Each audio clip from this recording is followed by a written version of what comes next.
Tokolasy tokovavy ankafaliana no iarahana aminao amin'ity takarivany asabotsy fa 20 ny volana Jolay 2022 ity manasanao ampanajana anaraka ny fampahalalam-baovao hatramin'ny farany eto amin'ny fahitalavitra MATV ny makasika ny akon'ny fampelezan-kevitra ho an'ireo kandidata samihafa eo anivon'ny commune Antananarivo renivohitra natao hanetanana ireo mpifidy eo ihany koa ny vaovao makasika ny fitohizan'ny hetsika tanteran'ireo syndicat mpiasa ao anatin'ny sampandrarandro fananatany ny firavonan'ny olana ho an'ireo eo anivon'ny Air Madagasikara ny sehatra sosialy tsy adino mitondra azy amintsika satria dia asabotsy ny andro ny faraiky amin'ny 30 ny volana ho avy zao tokoa no fantatra fa diana tanterana ny fifidianana be ny tanàna sy mpanolotsaina ho amin'ireo commune izay mahatratratra any amin'ny 590 sy arivo manerana ny Madagasikara raha ho an'ny eto Antananarivo renivohitra manokana no asiteny dia maro ny asa miandro ny be ny tanàna lany ao aorianan'ny fandatsaham-bato ao aorianan'izay faraiky amin'ny 30 ny volana Jolay ho avy zao.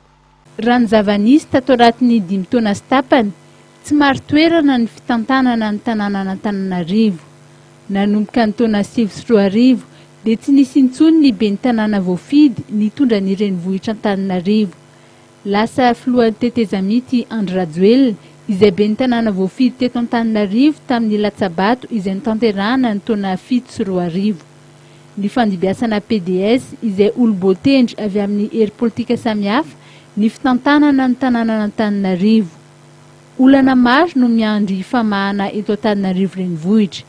Manoloana ny zava-misy iainan'ny tanàna Antananarivo amin'izao fotoana izao, asa goavana no miandry ary adrasan'ny ponina ho an'ny be ny tanàna voafidy ao aorian'ny Latsabato amin'ny 30 ny volana Jolay. Zavatra andrandrena zao dia mba voatra taminarivo dia mba hidina fiainana mba tsy mba tanàna loatra dia mampalahelo falirina zao amin'izay mba hoe roboby zany ny asa mba betsaka ireo olona manana anton'asa sy ny tariny fa tsy sasany ara tsy manana trano matoriny an-dalana ela tsena rehetrarehetra dia tokony mba zay zany dinian'le mpitondra vaovao zany hoe ahoana ny fomba fampandrosoana ny tanàna sy ny tariny. Ie mba misy fiovanana zany na itony lalantony na ny kanalina indrindra ety ambany tanàna ety izay no andrandrainay amin'izay candidat ho avy eo dia mifandriam-pahalemana. Ino izay hoe fanjana fampandrosoana legonao tokony tanterahana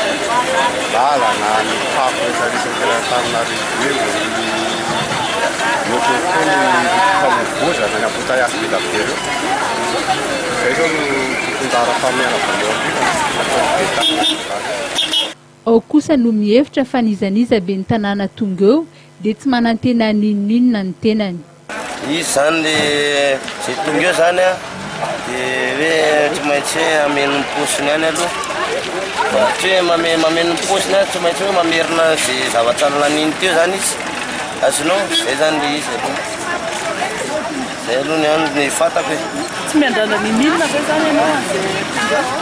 izy zany tsy maintsy mbola zay any aloha zay atsito aloha zay mbola tsy maintsy mamerina ny any aposy izy aloha natsariny aty ny vahoaka aty ambany aty amin'ny majinika. Asa makadiry no miandry ny be ny tanàna vaovao eto Antananarivo ary ny kandida amin'ny fifidianana be ny tanàna sy mpanolotsaina izay samy milaza avokoa tao anatin'ny 3 andro nisian'ny fampelezan-kevitra fa manana ny fandaharana asa entina mpandrosoana ny tanàna Antananarivo.